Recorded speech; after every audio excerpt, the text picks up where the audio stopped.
अध्यक्ष उपाध्यक्ष इथे बसलेले माझे बालमित्र मैत्रिणी, मी आज तुम्हाला 15 ऑगस्टचे 2 शब्द सांगणार आहे, तरी आपण शांततेने ऐकून घ्यावी ही माझी नम्र विनंती.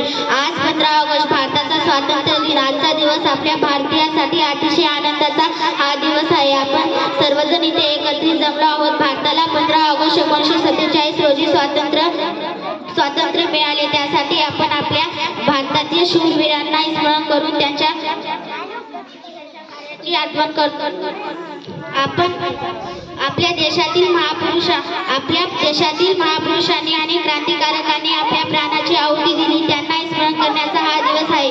भारत देश इंग्रजांच्या गुलामगिरीत होता. अनेक वर्ष गुलामगिरी सहन केल्यानंतर, इंग्रजांचे अत्याचार सहन केल्यानंतर भारत देश इंग्रजांच्या गुलामगिरीतून स्वतंत्र झाला. ना देशाच्या नावावर जगा, ना देशाच्या नावावर मरा. अरे ना देशाच्या नावावर जगा, ना देशाच्या नावावर मरा. माणुसकी धर्म आहे या देशाच्या. फक्त देशासाठी जगा, फक्त देशासाठी जगा. आजच्या दिवशी आपण आपल्या महापुरुषांनी आणि क्रांतिकारकांनी आपल्या प्राणाची आहुती दिली त्यांचे आठवण करतो. डॉक्टर बाबासाहेब आंबेडकर, पंडित जवाहरलाल नेहरू, महात्मा गांधी, मंगल पांडे, भगतसिंग, राजगुरू, सुखदेव अशा हजारो क्रांतिकारकांनी स्वतंत्र भारताचे लढा अमूल्य योगदान दिले. त्यांचे बलिदानामुळे भारत देश स्वातंत्र्य झाला. एवढे बोलून मी माझे 2 शब्द संपवतो. जय हिंद, जय भारत.